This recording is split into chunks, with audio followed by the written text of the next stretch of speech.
Buenas tardes a todos, son las 6:30. Muchísimas gracias a todos los asistentes a nuestro tercer capítulo de Bajo la Lupa del CDO, esta serie de contenidos de la comunidad de CDOs en España. Estamos encantados de que estéis otra semana más con nosotros. Muchísimas gracias por participar y por vuestro tiempo para abordar una temática súper interesante que van a presentarnos los compañeros de Naturgy. Encantados de que estéis con nosotros. Y por mi parte, como siempre, tenemos en esta ocasión muchos asistentes nuevos con los cuales nuestra más sincera bienvenida. Y os comento la forma en la que podéis interactuar con nosotros. Al final de las exposiciones tendremos un debate final y podréis formularnos preguntas y respuestas. Vosotros en vuestro menú inferior en la pantalla tenéis un icono de una mano. Si le dais a ese icono podemos habilitaros el audio y el vídeo para que entréis con nosotros en directo. En el icono de chat también podéis formularnos preguntas y os responderemos los ponentes, tanto Silvina como Ramón y Bea. Y también tenéis un icono de Q&A que también por ahí en ese cuadro de texto podéis preguntarnos. Sin más, por mi parte doy paso el testigo a Silvina Arce, que es la presentadora de esta serie de webinars bajo la lupa del CDO y nos va a contar los detalles de la jornada. Y Ramón y Bea hoy nos van a ayudar en este viaje que tenemos de ir entendiendo por dónde van estas iniciativas y marcando una hoja de ruta o una estrategia también individual en nuestras organizaciones como en ciertos aspectos. Ramón, Bea, muchísimas gracias y os doy el pase. Muy bien, gracias Silvina. Gracias por presentarnos. Bueno, soy Ramón Morote, el CEO de Naturgy, encantado de compartir hoy también con el Club de CDO la jornada de hoy bajo la lupa del CDO. Y intentaremos hacer una presentación ágil, ¿no?, de todo lo que es la Estrategia Europea de Datos y el White Paper de Inteligencia Artificial para dejar luego espacio para el debate, ¿no? A ver, el año, un poco para situar el contexto, el 2020 y también el 2021 en principio son años, bueno, si COVID lo permite, años relevantes para todo lo que era la gestión de datos en la Unión Europea y con varias iniciativas en curso. Aquí destacamos hoy, nos vamos a centrar en dos, ¿no?, que ahora están en periodo de consulta. De hecho, la consulta finaliza ahora en mayo, ¿no?, que es el white paper de inteligencia artificial y lo que llaman la Estrategia Europea de Datos. Y como veis, a lo largo del 2020 también hay previsto una serie de nuevas disposiciones sobre Digital Services, la European Democracy Action Plan y la Median Audiovisual Action Plan. Incluso en el 2021, aunque no aparece, está previsto lo que llaman la Digital Act y una especie de guía para todo lo que serían los datasets de alto valor, lo que luego veréis a que hace referencia a esto en el contexto de la Estrategia Europea de Datos. Bueno, el contexto de todos los que estáis aquí o sois del sector o trabajáis en el tema, por lo cual la exposición prevista del 2018 al 2025 en todo lo que es data economy, influencia de los datos en la Unión Europea, va a ser muy relevante, ¿no? Tanto en impacto de lo que es la economía, lo que se llama data economy, que se espera multiplicar por 3 hasta el 2025, el gap importante que hay de profesionales formados en habilidades digitales y de datos, que se espera multiplicar por 2 hasta el 2025, el volumen de datos, esto también lo conocéis, que se espera multiplicar por 5 de aquí al 2025, y algo que quizá no es tan, los que trabajáis en el tema lo conocéis, pero quizá no es tan popular, y es que va a cambiar bastante el sitio donde se procesan los datos, en el sentido que ahora el 80% de los datos tienen un procesamiento centralizado en servidores on-prem o cloud, y la previsión vía IoT, 5G, etcétera, es que esta proporción se cambie de aquí al 2025, es decir, que una parte importante de los datos va a ser procesada en Edge, ¿no?, en los activos, en los dispositivos. Y esta es un poco la pintura global, la evolución esperada. Todas estas cifras son cifras de Europa, ¿no? Entonces, ¿cuáles son los 4 pilares de lo que sería la Estrategia Europea de Datos? Los 4 puntos principales son, en primer lugar, bueno, algo que puede parecer obvio, pero que no lo ha sido hasta ahora, ¿no?, que es de la misma manera que tenemos un mercado único de bienes y servicios, pues se quiere crear un espacio europeo único de datos, ¿no?, donde los datos puedan circular entre todos los sectores. La segunda característica es que algo que da mucha importancia en Europa con toda la publicación de la GDPR, datos personales, etcétera, es que ese espacio de datos, el tema de protección de datos personales se ha respetado, ¿no? En tercer lugar, y esto nos lo tendremos más al final de la exposición, algo muy concreto, que es la creación de lo que llaman espacios comunes europeos de datos, ¿no? En determinados sectores estratégicos, menciona explícitamente 8, y esto es algo que luego las legislaciones nacionales también lo pueden acabar de aterrizar, como en su momento exponía lo que era la estrategia española de inteligencia artificial que apareció en marzo del 2019, ¿no? Y por último, algo, bueno, pues al final todo esto hablamos de datos, está muy bien, data literacy está muy bien, pero hace falta potenciar lo que es la inversión en herramientas, infraestructura y tecnologías y capacitación de lo que es la población europea, ¿no? Y se habla de un impacto importante de entre 4.000 y 6.000 millones hasta el 2025. Por lo tanto, nace con unos fondos para potenciar todos estos 4 principios, ¿no? El contexto de por qué ahora y por qué en Europa, bueno, el principio es muy claro, ¿no? En todo lo que es digital datos, pues Europa no tiene en estos momentos un peso equivalente a lo que es su importancia económica en el mundo, ¿no? Bueno, podríamos llamar primera globalización de personas, bienes y servicios, pues Europa estuvo en la cabeza o en las 3 primeras posiciones. En lo que es se ha venido a llamar la segunda globalización, que aquí ya no se mueven cosas, sino bytes, pues la verdad es que, bueno, conocéis que la mayoría de plataformas digitales pues son o chinas o estadounidenses, ¿no? Entonces Europa ha quedado un poco relegada en esta carrera por dimensión, por escala y por varias razones. Y claro, la pregunta es qué rol quiere jugar Europa en esta tercera globalización, ¿no? Es evidente o va a ser difícil que pueda competir en empresas del tamaño de las que mencionamos aquí, como Amazon, Google y tal, pero es que probablemente el futuro de todo lo que es la gestión y la compartición de datos en el Open Data vaya a tener un componente público-privado muy importante y aquí Europa puede tener algo que decir, ¿no? Y si tiene algo que decir porque, entre otras cosas, Europa sigue siendo líder en determinados aspectos como todo lo que es farma, automoción, industria, etcétera, ¿no? Sitios donde estas plataformas que mencionaba antes pues no tienen la potencia que pueden tener, por ejemplo, lo que es en la compra online o datos personales, ¿no? Son conscientes cuando se prepara la estrategia y los principios de que hay retos importantes a vencer, ¿no? Primero, la disponibilidad de los datos. Bueno, pues si vosotros trabajáis ya lo que nos cuesta llegar a disponibilizar los datos de nuestras empresas, pues la verdad es que no hay mecanismos ahora para fomentar lo que es la compartición de datos empresa-gobierno, gobierno-empresa o entre empresas, ¿no? Por tanto, la disponibilidad de los datos y cómo fomentar esto es un tema importante, ¿no?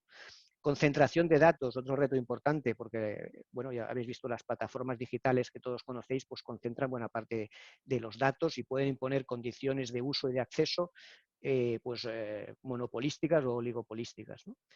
Tercero, bueno, hablamos de compartir datos, desde luego crear protocolos comunes, ¿no? De transferencia de datos vía APIs, vía incluso qué formato tienen que tener los datos, etcétera, temas muy prácticos, ¿no? Para poder hacer los datos consultables y compartidos entre diferentes empresas y administraciones públicas, pues es un reto importante, ¿no? El gobierno de los datos, bueno, esto lo es en las empresas. Si alguno ha entrado en un portal de Open Data, como lo tiene España, como lo tiene la Unión Europea, como lo tiene Estados Unidos, pues verá que son espacios que necesitan ser catalogados, gobernados, qué derechos de uso tienen los que acceden a esos datos, etc.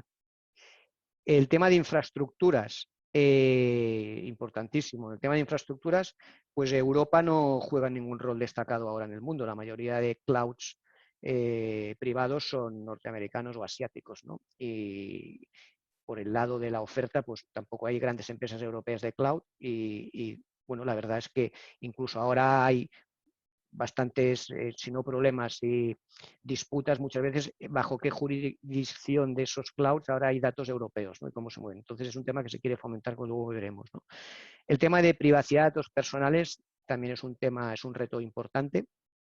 Hay mucha legislación, pero la verdad es que en la práctica el acceso a tus datos personales, con algunas pequeñas excepciones, continúa siendo muy difícil o muy complejo, ¿no? Competencias, bueno, ¿qué os voy a decir? Si trabajáis en el sector y trabajáis en empresas o en consultoría, pues sabéis que todo el tema de competencias en datos digital pues es un freno, un hándicap importante, ¿no? Y por último, ciberseguridad. ciberseguridad preocupa en Europa, incluso se ha creado un grupo de trabajo para ataques externos, no sé si no lo conocéis, etcétera, ¿no? Entonces, en espacios de datos compartidos todavía es más importante la ciberseguridad porque todavía están más expuestos a intrusiones, ¿no? Planteados estos retos, el paper, lo que llama la Estrategia Europea de Datos, menciona 4 claves estratégicas. Estas 4 claves, en primer lugar, dice que es necesario crear un marco de gobernanza intersectorial, ¿no? Esto a la práctica, ¿qué quiere decir? Hay iniciativas en curso, calendarizadas, quieren que para el último trimestre de este año haya como unos protocolos de gobierno del dato, de lo que serían estos espacios comunes europeos de datos.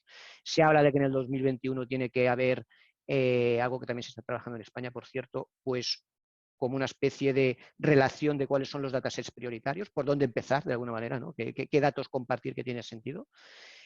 Y algo muy importante, como en todo mecanismo de compartir, ¿qué incentivos? ¿No? Al final, bueno, la gente, las administraciones, las empresas particulares comparten datos si tienen incentivos para hacerlo. Y los incentivos no me refiero solo a incentivos económicos, sino incentivos de seguridad legal, de protección, etc.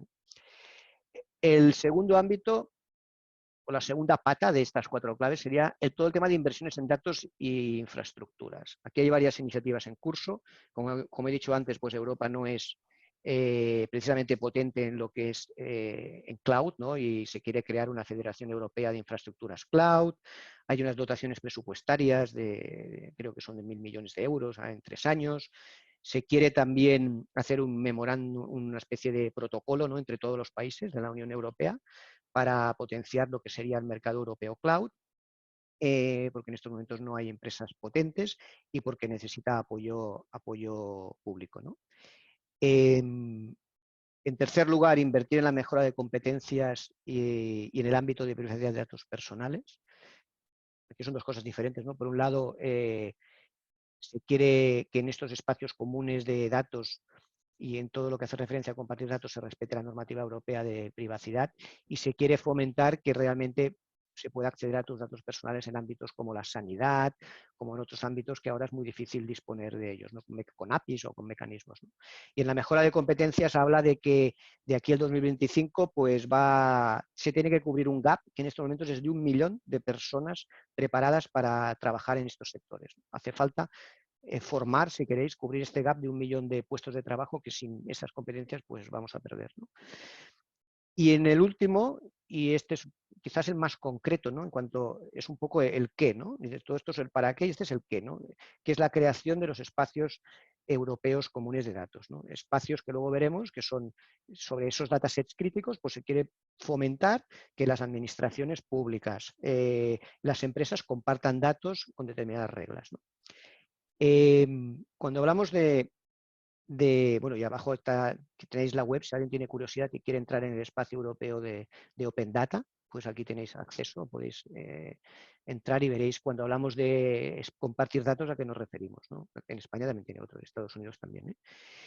Entonces, estas 4 claves estratégicas, si vemos el siguiente paso, esto es una representación muy simple, pero un poco para que nos situemos mentalmente, ¿no? Ahora, ¿dónde estamos? Estamos aquí en la izquierda, ¿no? Es decir, bueno, tenemos personas, tenemos empresas ya digitales o físicas y tenemos plataformas digitales privadas. Y el flujo de datos más o menos sigue estas flechas, ¿no? Nosotros como consumidores pues entregamos nuestros datos, ya sea personales o nuestras decisiones de compra a las empresas digitales y físicas y estas plataformas digitales privadas, y hay un flujo de datos importante entre estas empresas y estas plataformas, ¿no? ¿Qué veremos? ¿Dónde ubicamos mentalmente esto de los espacios de datos compartidos? Pues bueno, se ubican en medio, ¿no? Es decir, que estos espacios de datos sectoriales, pues lo que pretenden es que haya un flujo de datos que se aproveche también las personas o instituciones universitarias, investigación, etcétera, o empresas que pueden acceder a estos datos como una materia prima para la innovación y para crear nuevos productos y servicios. Pensar que ahora que está muy de moda todo el tema renovable, los datos son un activo renovable, o sea, no se gastan usándolos una vez. Si tú creas espacios de datos y permites el acceso, pues diferentes empresas pueden reaprovecharlos. Hay multitud de información pública, multitud de información en administraciones públicas, en ayuntamientos, en empresas, que estamos invirtiendo con dinero público y no se reutiliza, ¿no? Y este es un poco el objetivo, situar estos espacios de datos que sean accesibles. cuando hablamos de estos espacios de datos, y para concretar, ¿cuáles son aquellos que prioriza el paper de la Unión Europea, ¿no? Y hace referencia a estos 8.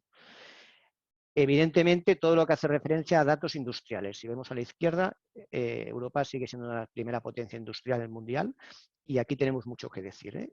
Incluso podemos competir con Estados Unidos y China, ¿no? Y todo lo que hace actividad industrial, IoT, 5G, etcétera, ¿no? Luego, un segundo espacio de lo que llaman el Green Deal, temas vinculados a cambio climático, economía circular, biodiversidad, etcétera. Un tercero que está muy conectado con lo que es la movilidad inteligente, ¿no? Que son un espacio de movilidad, es decir, de georreferenciación, etcétera, todo lo que es Smart City, etcétera, todo lo que permite gestionar flotas de transporte.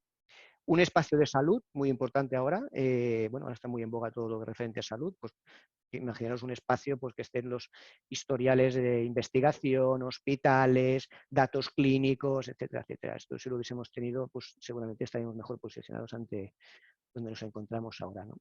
Un espacio financiero, que estos están más avanzados por normativas que ya ha ido apareciendo anteriormente. Uno de energía, que nos afecta, por ejemplo, a nosotros como empresa energética. Ya hay cierto open data para todo lo que es entre distribuidora y comercializadora, pero esto se quiere potenciar, ¿no? Para permitir la generación distribuida de energía, la innovación energética, etcétera. Por último, penúltimo, uno de agricultura, focalizado en, ¿cómo se llama esto? Lo que llaman ahora agricultura de precisión, ¿no? Todo lo que es inteligencia artificial en la generación de nuevos productos, etcétera, de alimentación. Y algo que espero ver en vida yo, que es un espacio público de administración, ¿no? Una ventanilla única, ¿no? Hombre, ya que tenemos muchas administraciones tienen parcializada nuestra información, la información del administrado, y ponerlo todo en un espacio abierto tendría mucho valor, ¿no? Y eso es un poco el panorama de los espacios en que está trabajando. El CDO, bueno, yo creo 4 cosas. Ya, si me dirijo a vosotros, digo, bueno, yo creo que tenemos que estar pendientes de 4 cosas, ¿no?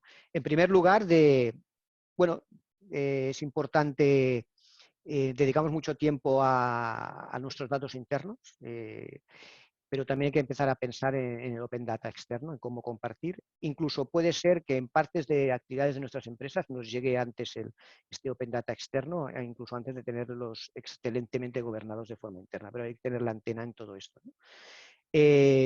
Todo el tema de infraestructuras cloud, yo soy de los que piensa que el cloud está en la base de la transformación digital, que sabemos que tiene unas formas de operar tanto económicas como técnicas diferencial de lo que es el on-prem. Yo creo que esto mejora la gestión de lo que es nuestras infraestructuras cloud y hacernos cloud first, pues hay que estar en esto. Por supuesto, seguir los proyectos de inversión de la Unión Europea en todo lo que es la Federación Europea de Infraestructuras Cloud, a ver en qué esto se aterriza, porque evidentemente tendrán que potenciarlo, porque dudo que acabemos compartiendo los datos médicos de investigación o de sectores clave energéticos en clouds privados norteamericanos, ¿no? Por esto se tendrá que potenciar. Y por último, bueno, seguir de cerca el desarrollo de estos espacios europeos de datos y cómo nos pueden afectar como empresa y como ciudadanos, ¿no? Es un poco el panorama. Y quería dar entrada ahora también a Beatriz Moreno, que nos va, la segunda parte del white paper, lo que hace referencia a inteligencia artificial, nos explicará un poco las claves, ¿no? Y luego daremos paso al debate, que es lo más interesante. Bueno, muchas gracias, Ramón. Bueno, buenas tardes a todos y muchas gracias por acompañarnos en este seminario. Bueno, yo os voy a hablar del libro blanco de la inteligencia artificial, ¿no? Es lo que ellos han llamado un enfoque europeo orientado a la excelencia y la confianza. Trata sobre todo 2 grandes pilares, lo que llamamos el ecosistema de la excelencia en la innovación para convertir a Europa en líder mundial en innovación en la economía de datos y en todas sus aplicaciones. Algo pues como nos ha estado explicando Ramón, pues es necesario, ¿no? Europa se encuentra bastante retardada lo que respecta a inversión en IA con respecto a pues, los líderes mundiales como son América del Norte o Asia. Por daros un dato, en el 2016 la inversión de América del Norte fue de 12.100 millones de euros y 6.500 de Asia, frente a los 3.200 millones en los que se invirtió en Europa. E incluso pues, los pronósticos dicen que en el 2030, por el grado de inversión que está llevando a cabo China, pues va a superar incluso a Estados Unidos, ¿no? Europa, en Europa contamos con una posición sólida en lo que es industria digitalizada, en robótica, tenemos una posición privilegiada porque tenemos gran volumen de datos públicos y en la industria, pero no tenemos estas plataformas digitales que nos estaba comentando Ramón. Entonces, una aceleración, y este libro blanco lo que pretende es acelerar ese enfoque hacia la excelencia en materia de ella, ¿no? Y reforzando la competencia de la industria europea. Y el otro pilar es la confianza, ¿no? Como no podía ser de otra manera, Europa líder un poco en la defensa de los derechos humanos, ¿no? Y abordando siempre todos los riesgos que para el individuo pueda suponer la implantación de todas estas nuevas tecnologías, ¿no? Y bueno, esto se ve mucho a lo largo del white paper, habla mucho de los problemas de ver cómo se van a usar y de proteger al individuo, temas como el sesgo informacional, ¿no? Asegurar que entrenamos bien los datos para que esos datos los modelos no se creen con prejuicios. Habla mucho del concepto de data ethics para pues, poder sacar valor a esas nuevas tecnologías, pero también al mismo tiempo protegiendo al individuo, y habla mucho de obtener transparencia en los modelos, ¿no? Como sabéis, a mayor capacidad de predicción, pues mayor opacidad en los modelos, ¿no? No es lo mismo un modelo de regresión lineal que un modelo de red neuronal o un random forest, ¿no? Entonces, pretende de alguna manera asegurar, guardar ese equilibrio entre lo que sería la seguridad jurídica y el lograr el avance tecnológico, ¿no? Perdón. Entonces, ¿qué nos dice el ecosistema, lo que llama el ecosistema de excelencia? El ecosistema de excelencia sobre todo refiere a todos estos puntos, ¿no? Habla de que va a haber un aumento de la inversión en investigación, se habla de movilizar y a partir de este 2020 20.000 millones al año para ser líderes en IA y en Big Data. Ya desde el 2000, o sea, ya se hablaba desde el 2018 en un plan coordinado, proponen 70 acciones hasta el 2027 y clara inversión pública y privada, ¿no? Segundo foco básico, lo hemos visto en temas de capacitación, ¿no? Es básico para Europa crear centros de excelencia y de pruebas, especialmente en los sectores más relevantes como es industria, sanidad, transporte, energía, agroalimentación. Entonces, la idea es crear centros de referencia en materia de investigación e innovación y en conocimientos técnicos. Habla de un programa de habilidades, lo que llama el programa Europa Digital, para pues, atraer a los mejores científicos a nivel mundial y profesores. Y luego habla de crear un centro de innovación digital con alto grado de especialización. Hace especial referencia a las pymes para que, pues de alguna manera, a nivel global europeo, y no solo las grandes empresas, sino a nivel de pymes y administraciones públicas también acelerar este viaje hacia la excelencia y la innovación. Habla de asociación público-privada en materia de IA de datos y de robótica. Esto de cara a nosotros como comunidad del dato es muy importante, ¿no? Que podamos estar y poner foco y trabajar en todo esto. Habla de asegurar el acceso de los datos, un poco relacionado con el paper de estrategia de datos, ¿no? Hemos visto, pues se habla de 40.000 millones en el programa Europa Digital, ¿no? Para mejorar el acceso a los datos y la gestión, respaldar lo que sería la computación más de alto rendimiento y las infraestructuras en la nube de datos. Y luego un aspecto muy importante a nivel europeo, y es que se posiciona como líder mundial para crear alianzas en torno a los valores compartidos y promover el uso ético de la inteligencia artificial. Eso es algo que Europa ya venía haciendo, ¿no? Con los principios éticos de la OCDE, con la declaración ministerial del G20. Bueno, ha habido muchas iniciativas, pero de alguna manera pues este white paper vuelve a posicionarse, ¿vale? Al respecto. Esto como temas más relevantes de lo que sería el ecosistema de excelencia. A nivel del ecosistema de confianza, el punto de partida es el Ethics Guidelines for Trustworthy AI. ¿Qué es esto? Bueno, en el 2018 la Unión Europea lanza lo que llama la estrategia sobre IA, ¿no? Y lanza un plan coordinado y se crea un grupo de expertos en principio independientes cuyo objetivo es marcar las directrices para una IA fiable.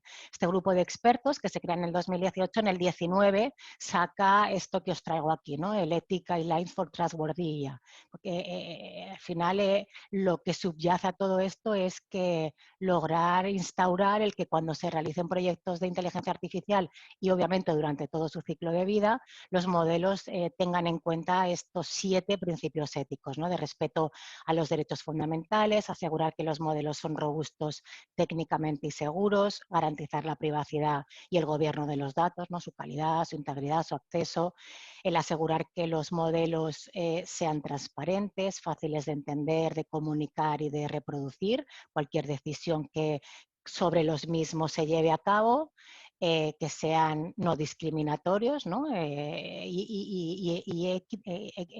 sea, que guarden igualdad, ¿no? Que respeten la igualdad. Bienestar social y medioambiental y el tema de la rendición de cuentas, donde aprovecha también en este white paper para hablar especialmente de esto a nivel de marco jurídico, ¿no? de responsabilidades sobre estos modelos, ¿vale? Esto un poco es la base de partida del white paper. Para la Unión Europea insiste mucho en la necesidad a nivel europeo de crear un marco regulador claro para Europa, bajo la idea de que esto generaría confianza entre los consumidores y las empresas y aceleraría en todos los Estados miembros la adopción, ¿no?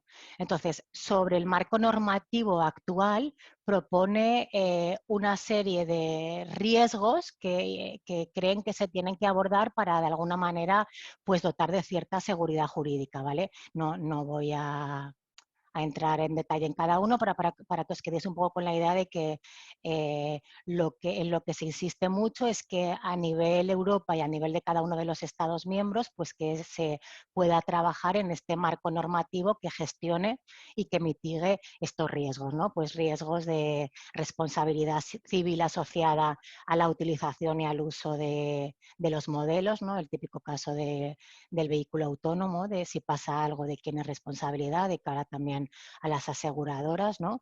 En materia de seguridad, ¿no? Que aplique no solo a los productos, sino también a los servicios basados en tecnologías de IA, regular la normativa de productos y servicios que tenemos actualmente en Europa, no solo en el momento de la comercialización, sino a lo largo de todo su ciclo de vida, porque como sabéis, ¿no? Un modelo analítico puede sufrir a lo largo de todo su ciclo de vida cambios, ¿no? Entonces esto también hay que cambiarlo.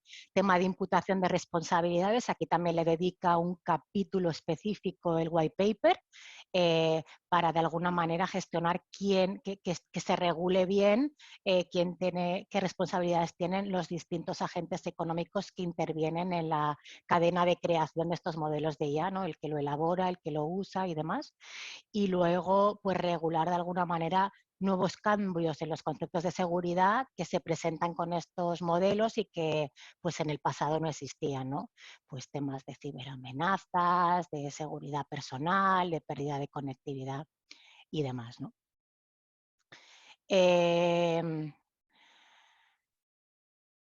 Cataloga de alguna manera como hay de alto riesgo determinados modelos que se creen que en función de la naturaleza del sector o del riesgo en función de su uso final, pues considera el white paper que deberían de tener ciertos requerimientos legales a los actores que desarrollan la AI. Hay, para que sepáis un poco, los que no lo sepan, hay países que ya han comenzado a regular esto. Hay países como Dinamarca, como Alemania, como Francia, incluso como Malta, que en mayor o menor medida en sus regulaciones ya empiezan a incluir un poco el tema, todos estos temas, ¿no? A tenerlos en cuenta, a implantar ciertos requerimientos legales, incluso a cierta autoclasificación de los modelos de IA en función de su riesgo, ¿no? Como tiene el modelo alemán, por ejemplo. Entonces, ¿cómo podemos saber si una IA es de alto riesgo? Bueno, básicamente en función de la naturaleza del sector. Obviamente, si el modelo se desarrolla en sectores como es la salud o la energía o determinados sectores del ámbito público o del transporte, pero además conjugados con la variable del riesgo en función de su uso final, ¿no? Ejemplo que pone muy básico es, yo puedo tener un modelo analítico en el ámbito de sanidad, pero si es para regular y para eficientar el modelo de listas de espera, pues no hace falta, no necesariamente tiene que ser una IA de alto riesgo. Y luego regula, independientemente de la naturaleza y del uso, regula como casos excepcionales temas de importancia especial para las personas y para el acervo, ¿no? Bueno, habla de casos típicos de selección, de procesos de selección del personal, y también dedica una mención especial a todo lo que es aplicaciones de IA para la identificación biométrica remota. Entonces, ¿qué va a pasar con estos modelos de IA de alto riesgo? Bueno, pues se les va a exigir unos requerimientos legales específicos, ¿no?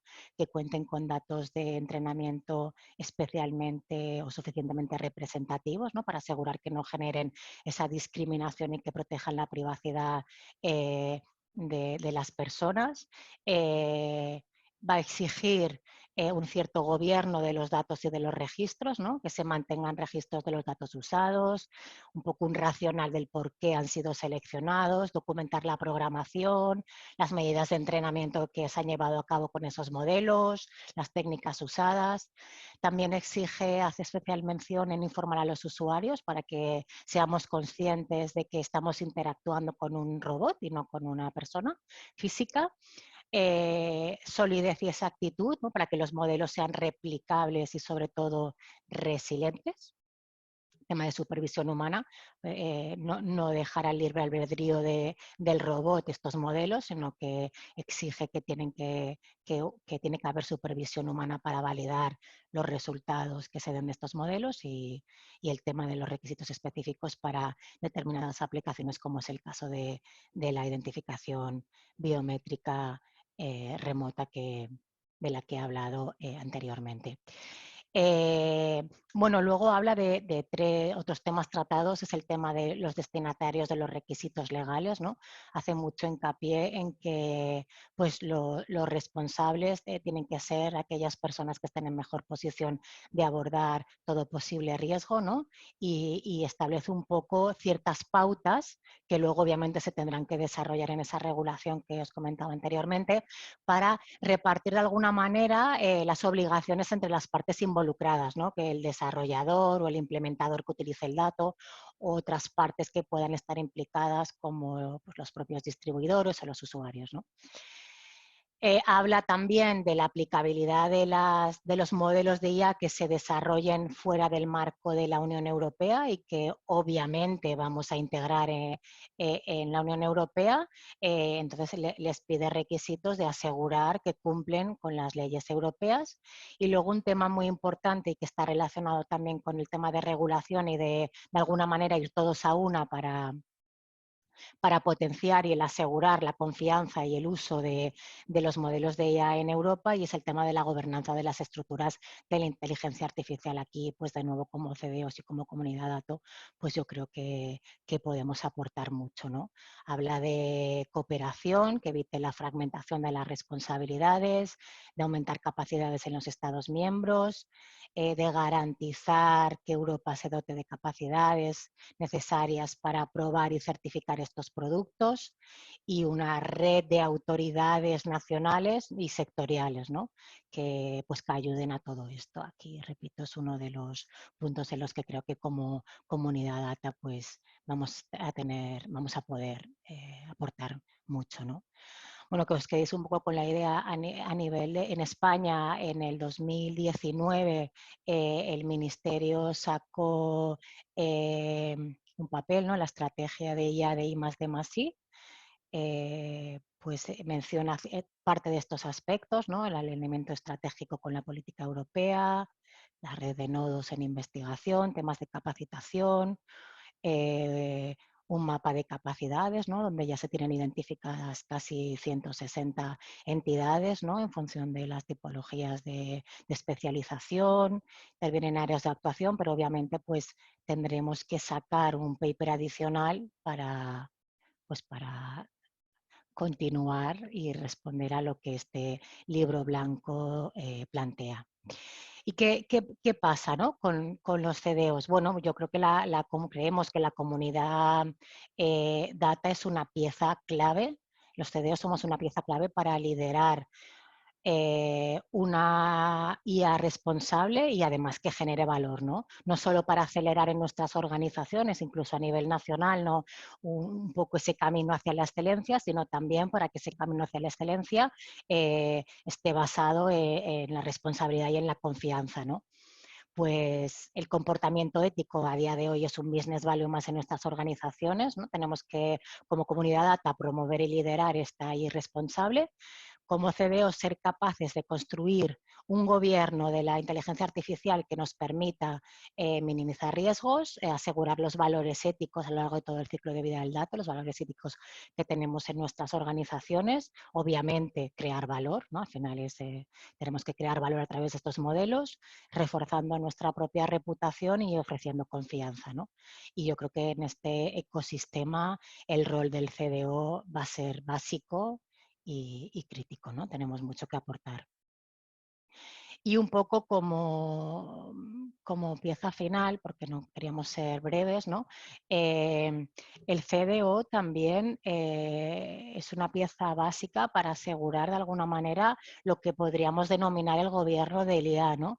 Hay ciertas pautas dentro de lo que sería todo el proceso de gobierno de la inteligencia artificial, tanto realizada in-house en nuestras organizaciones como traída desde dentro, que tenemos que asegurar que esté presente en la construcción de estos modelos. Pues aquí ponía algunos ejemplos, ¿no? A nivel de fuente de datos, pues continuar en esa labor de gobierno que ya estamos haciendo, ¿no? De asegurar que sabemos qué fuentes de datos estamos utilizando, garantizamos su origen y su uso responsable, de que solo utilizamos los datos de los clientes para los que estamos autorizados. A nivel de modelos, pues garantizar que sean representativos, que no discriminen, garantizar esa transparencia e interpretación de los modelos y siendo capaces de replicar y de explicar los resultados. Obviamente, instaurar, como no, el ethics y el privacy by design, ¿no? No solo en el diseño de los modelos, considerar los valores éticos de nuestras organizaciones y de nuestras sociedades, sino en la protección de los datos de nuestros clientes y siempre informar a los usuarios de que están frente a un modelo y asegurar pues, el sólido gobierno de que los datos no se utilizan para otros propósitos.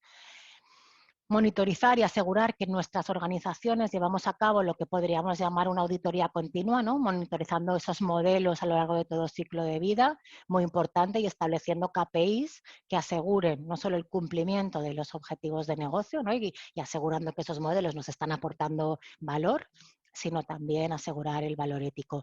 Y una pieza que no porque pongamos aquí la última no es menos importante, es muy, muy importante, y es todo el tema del data literacy, ¿no? Hay que asegurar y el crear instaurar una pieza, tenemos un rol clave en nuestras organizaciones para instaurar esa cultura ética del dato necesaria para llevar a cabo todos estos temas. Y así muy rápido, es un poco lo que os queríamos contar, breves pinceladas del white paper. Muchas gracias. Silvina, sí. Muchas gracias, Bea y Ramón. Bueno, yo personalmente tremendamente agradecida porque me habéis hecho más sencillo digerir toda la literatura publicada hasta el momento al respecto. Y yo creo que esto es un enorme desafío para todos, ¿no? Para los que estamos en esta función e incluso para nuestras organizaciones. Entonces aquí yo, como sabéis, en este punto entra un poquito el debate entre todos. No hay ninguna pregunta concreta del público, No sé si es que lo habéis dejado todo tan claro, que no hay ninguna duda, o es que todavía está todo como muy incipiente, ¿no? No hay un posicionamiento claro de nosotros como CDOs o con la responsabilidad de dato que tengamos o de nuestras organizaciones. Yo os animo a que forméis parte del debate, bien haciendo algún planteamiento, alguna cuestión o simplemente opinando, ¿vale? Que es lo que consideráis que debería de ser en la agenda, ¿no? de estos temas en nuestras organizaciones. Aquí teníamos una propuesta de algunos temas a reflexionar, ¿no? Y aquí insisto que invito, por supuesto, a Ramón, Bea, pero invito a que participemos un poco entre todos, ¿no? La primera cuestión es quién debe liderar esta agenda en nuestras empresas, ¿no? y obviamente en nuestra sociedad. Bueno, lo que comentaba Silvina es que al final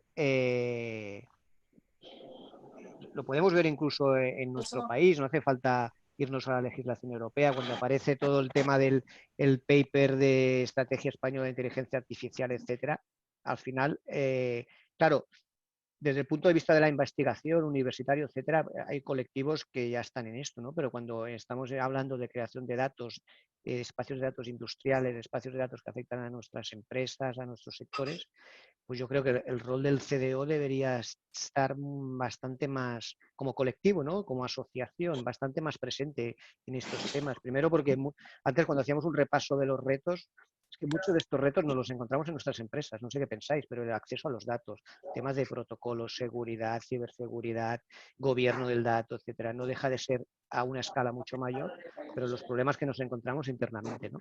Y yo quería lanzar esto aquí porque hasta ahora no sé si es un colectivo demasiado representado, ¿no? En estos momentos, en estas reflexiones. Más allá del rol que hacemos dentro de nuestras empresas, ¿no? Pero sí, pero como colectivo, al que pedir opinión. Hola, yo soy Rafael Fernández, CDO de Bankia. Sobre quién debe liderar estos temas, yo hablo por mi experiencia, y a lo mejor es una experiencia que tiene que ver mucho con la banca, ¿no? Pero realmente yo creo que en nuestras compañías, bueno, en general, es muy difícil el tema de compartir datos, ¿no? Es difícil que la gente realmente se conciencie de lo relevante y altamente eficiente y aportador de valor que es compartir datos entre los distintos silos departamentales, tal. No digo nada, compartir datos entre empresas del mismo sector o empresas europeas y tal. Yo creo que esto debe realmente liderarlo las administraciones públicas, porque en el caso, por ejemplo, del sandbox regulatorio bancario, ¿no? Que es donde ponemos todos los bancos nuestros datos para que todos podamos sacar provecho, no solo nosotros, sino las fintech y todo esto. O sea, llevamos desde el año 2016 para aprobar la ley y justo en febrero, cuando se aprueba el proyecto de ley, pues ya pasa todo esto y ya la ley no se ha aprobado y encima los plazos son eternos y ya nos están pasando, nos pasó en el 2015 por la derecha el Reino Unido, ya nos ha pasado Suiza, nos ha pasado Dinamarca, Holanda y Lituania. O sea, yo creo que las administraciones públicas de alguna forma deben, no sé si decir que incentivar o incluso que obligar a esa compartición de datos, que es un poco sobre lo que pivota todo lo que nos ha comentado Ramón, ¿no? Esta es mi opinión. Súper. Rafa, Luis y Víctor, creo que también queríais aportar con vuestra visión. Sí, hola, Víctor Manchado de CaixaBank. Yo quería, bueno, Hola. abundar un poco en lo que ha comentado Rafa. Efectivamente, hay un tema de tracción de este tipo de iniciativas y si miramos las preguntas, yo sobre el punto 2, ¿por dónde empezaríamos? Bueno, como digamos, he tenido experiencia directa en la participación en algunos foros internacionales donde lo que se pretende es crear un elemento de un espacio de datos común bancario y un elemento importantísimo es llegar a ponernos de acuerdo sobre el significado de esos datos, es decir, sobre la ontología, sobre el diccionario ya directamente, la complejidad que supone darle significado a los datos a nivel europeo, a nivel sectorial, al nivel que sea, digamos. Ese es un elemento habilitador importantísimo. O sea, la iniciativa como libro blanco está muy bien, la producción luego legislativa que tenga, esa veremos si es buena o no, pero el hecho de llegar a tener un acuerdo sobre significados es importantísimo. Yo creo que deberíamos estar invirtiendo en eso, en tener elementos que nos permitieran entendernos. Bueno, yo creo que además tenemos un ejemplo en el COVID. Yo creo que todavía no sé si tenemos claro cuando publicamos datos que publicamos, o sea, cuál es justamente ese diccionario de conceptos y cómo se calculan, ¿no? Porque es entendimiento común y luego tener un método de cálculo también homogéneo. Correcto. ¿No? Ahí se mezcla el entendimiento común y luego el elemento adicional de que la logística, digamos, en cada sitio es diferente. Ahí hay un artículo, creo que es de Rafa, ¿no?, que ha publicado hace poco, muy interesante. Además, nosotros lo hemos utilizado internamente al respecto bueno, al menos le da visibilidad a la importancia de nuestro trabajo, yo creo, en esta situación, desafortunadamente por la situación. Sin duda. Luis. Oye, gracias por dejarme intervenir. Yo quería comentar varios temas y en línea de lo que comentaba Beatriz sobre el Data Ethics, ¿no? El Data Ethics es una nueva iniciativa que nosotros estamos impulsando y antes preguntabais quién debía impulsar estas iniciativas. En nuestro caso, en CaixaBank la estoy impulsando yo y mi equipo con Víctor, el Data Ethics dentro de la organización, y estamos intentando poner de acuerdo pues a todas las áreas, no solo a las que desarrollan pues modelos, sino también a áreas que como reputación o comunicación o incluso el mismo CEO que está interesado en que tengamos una normativa o un código al respecto. Lo que también tenemos que ver, y esto sí que es compartir con vosotros, cómo lo aplicamos y lo hacemos pragmático para que se pueda llevar de manera fácil dentro de un buen gobierno.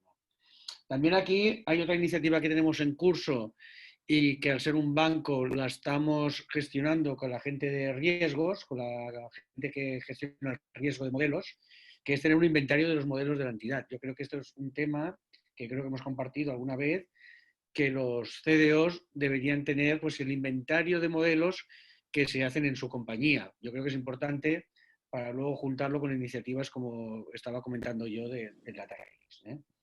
Y luego sobre también lo que comentabais de la Unión Europea y los papers que están publicando. Bueno, como banco, pues estamos teniendo la posibilidad, tanto en los temas de inteligencia artificial como los temas de Big Data que habéis estado comentando, como los temas de Data Ethics, de participar y poder generar nuestra opinión con el resto de colegas, de entidades financieras y otras empresas relevantes de España. Hay entidades que están participando y generando opinión al respecto, de crear normativas que faciliten pues, el acceso al cloud, que haya una regulación única para todos, que sea más accesible, tema de compartición de datos, como ha comentado Rafa, que tienen que impulsar el uso y la compartición de datos, no solo dentro de las compañías que nos corresponde a nosotros como CDOs, sino externamente. ¿De acuerdo? Entonces, como habéis comentado todos, yo creo que estamos de acuerdo y creo que nuestro rol es importante de generar opinión. Muchas veces nos piden la opinión y lo que tenemos que hacer es expresarla, por mucho que tengamos que encontrar un hueco para poder realizar esta actividad. Súper, Luis. Yo aquí ya estás también con la inquietud personal, ¿no? Claramente la banca siempre ha ido con una posición de liderazgo a la hora de desarrollar este tipo de iniciativas o a la hora de la adopción de ciertas regulaciones, ¿no? Pero en este caso, mi cuestión es casi más, o preguntas más al público que son de otros sectores, ¿no? O al propio Ramón y Bea, que sois de Naturgy, ¿no? Aquí... O sea, ¿cuánto de proactividad en otros sectores, quizás no tan regulados, pero que al final esto es algo que llega para todos, ¿no? ¿Cómo lo veis? Bueno, ¿no? aquí, a ver, yo separo dos cosas. Ha habido una pregunta que también ha hecho un panelista que me preguntaba a mí en privado, ¿no? Y creo que tiene razón. Mira, yo trabajo en el sector energético. Nosotros nos hemos pasado no sé cuánto tiempo, por no decir años, en crear protocolos comunes de intercambio de datos entre determinados agentes del sector energético.